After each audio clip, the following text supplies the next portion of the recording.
Hace 57 años los cubanos decían: viene Fidel Castro y la Sierra Maestra no tiene importancia. Aquí lo manejamos, salimos de este bárbaro de Batista, nos hacemos a Castro y a Castro después lo absorbe el sistema y convivimos con él. Hace 57 años se quedaron sin país. Lo que está abierto, lo único que está abierto en Cuba son las cárceles.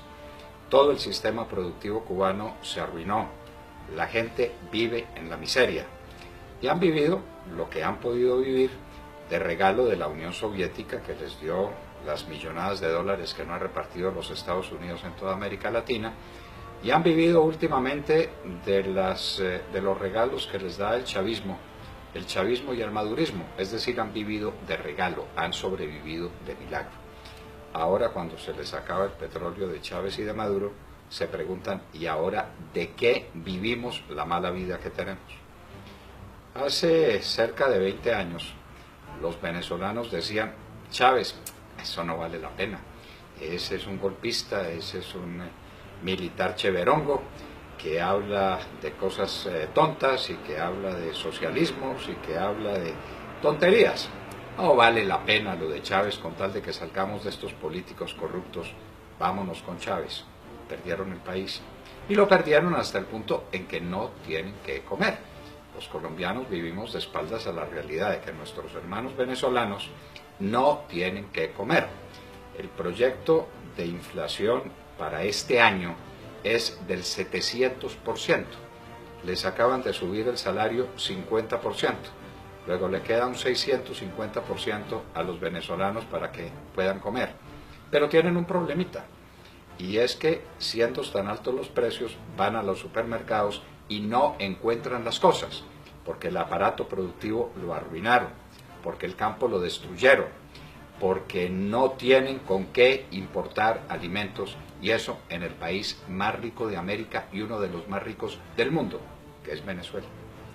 Los colombianos estamos jugando el mismo juego, el de los cubanos hace 57 años, el de los venezolanos hace 20, esto de que vienen las FARC y de que Juan Manuel Santos les está entregando el país y que va a haber distintas zonas de la nación entregadas a la guerrilla de las FARC. En fin, ahí vemos cómo nos vamos a batir.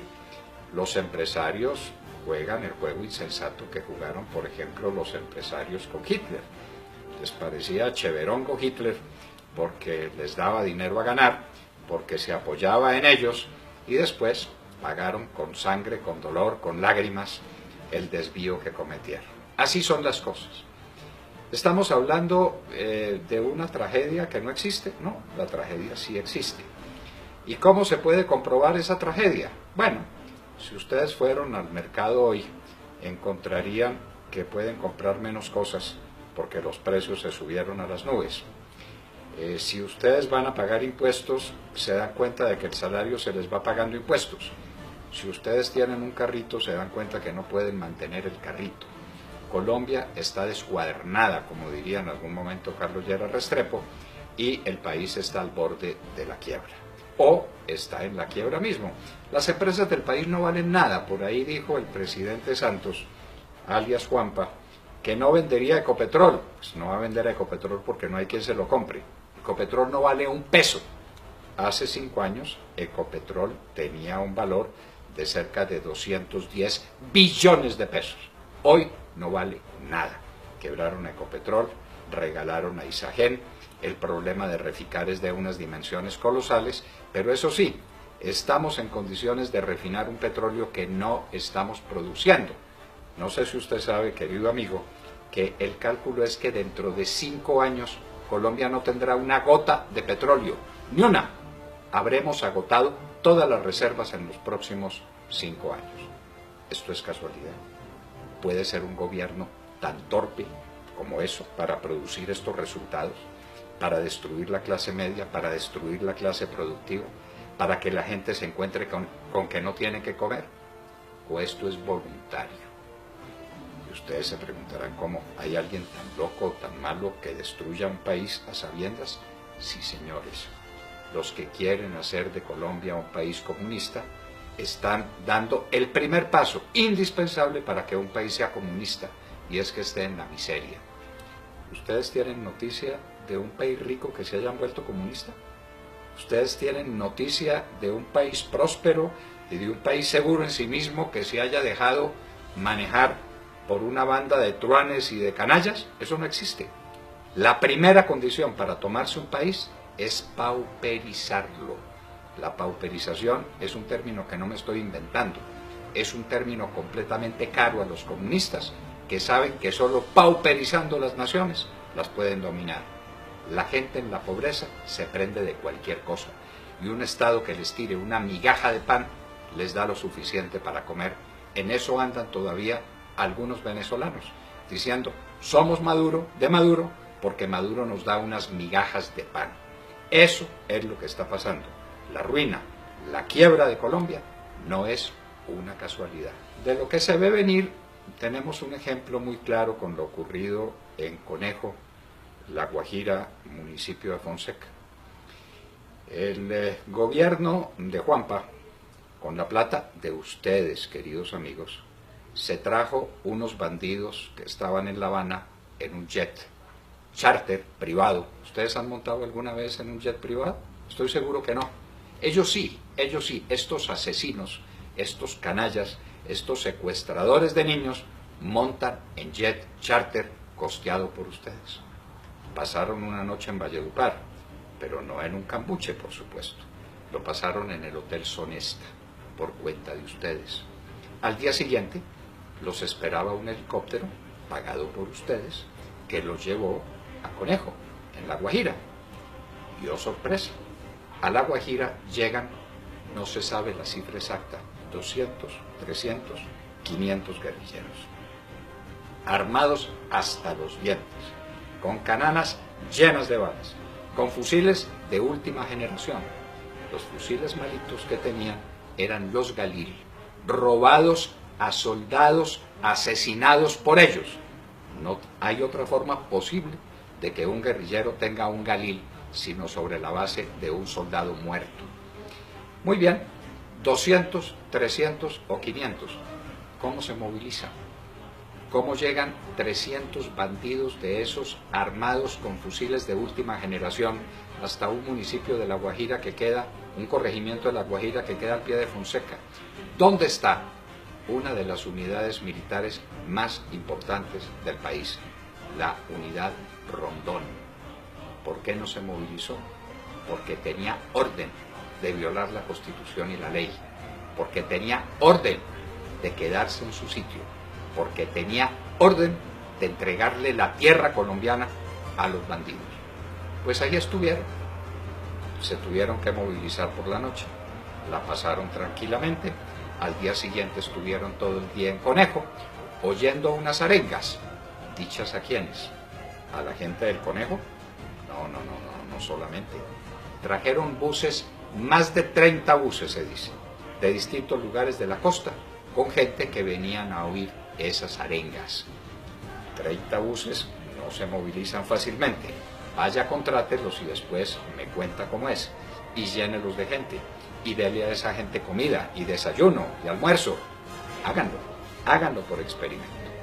Pues llegaron al Conejo, oyeron a estos bandidos de las FARC echarles las arengas que quisieron, se tomaron la escuela. Asaltar una escuela con fusiles es un delito de lesa humanidad, de esos que no se perdonan según el Tratado de Roma. Pues eso hicieron. Como tenían hambre, llegaron a la finca de un vecino y le mataron 10 novillos. Pues no importa, 10 novillos, no son ustedes los dueños de los novillos. No nos duele el dueño de esa finca que fue de esa manera expoliado. Pasaron todo el día. Dueños y señores del pueblo, dueños y señores de la situación. Al final, en carros muy lujosos, en 4x4, como se dice de esas camionetas, emprendieron el camino. ¿Con qué rumbo? Nadie sabe.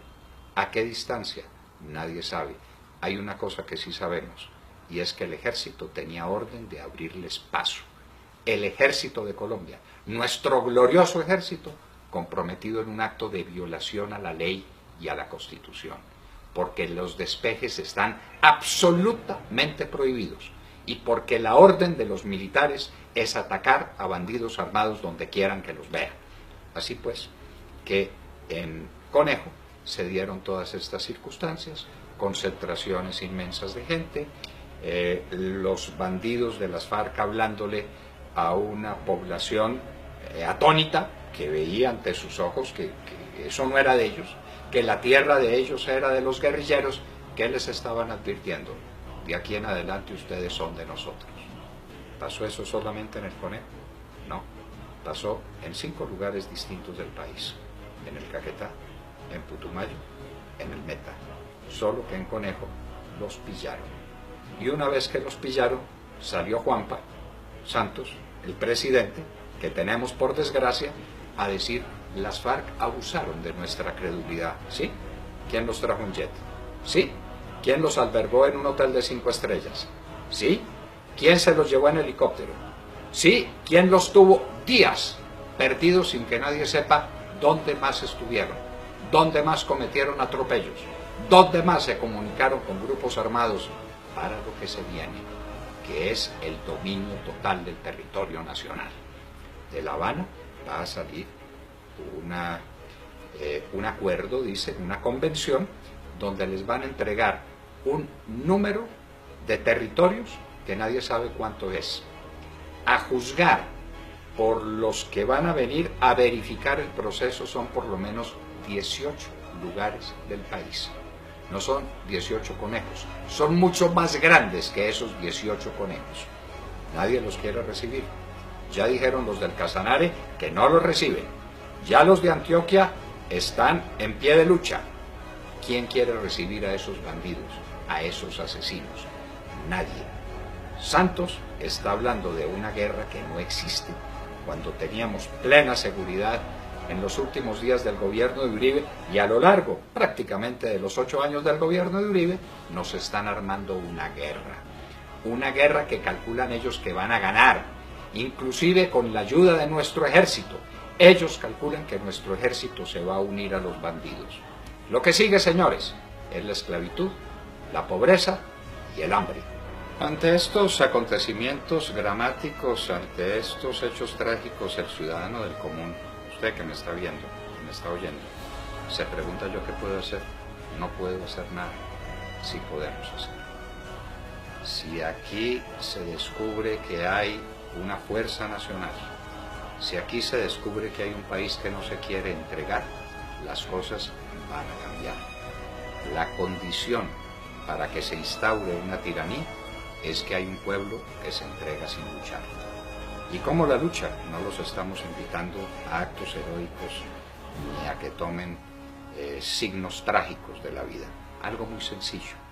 El 2 de abril vamos a salir a marchar para decir que no estamos de acuerdo con el empobrecimiento del pueblo, con el manejo de la economía, con la carestía de la vida, con la quiebra de Ecopetrol, con la quiebra de Isagen, con la quiebra de Reficar, con los 4.000 millones de dólares que se robaron allá, con todos los acontecimientos que se están desarrollando que hacen que la vida de ustedes sea muy complicada. No se les olvide, los hijos de ustedes, los sobrinos de ustedes, los jóvenes, tienen una maleta lista para irse a cualquier parte. Prefieren irse a cualquier parte que quedarse en Colombia. ¿Qué podemos hacer? Les repito, darle a conocer a este gobierno y al mundo que no nos vamos a entregar. El 2 de abril habrá una marcha. Está convocada por el Centro Democrático, pero no es del Centro Democrático, no es de nadie. Realmente quienes invitan son esos anónimos colombianos que desde las redes sociales le dicen al otro: venga, caminemos. Caminemos porque no estamos de acuerdo. Caminemos porque no queremos vivir en una tiranía. Caminemos porque no queremos que los peores asesinos del continente en la historia, que son los miembros de las FARC, gobiernen a Colombia. Caminemos el 2 de abril. Es una oportunidad. Si algún día pasa lo que pasa, usted dirá orgulloso: al menos caminé el 2 de abril.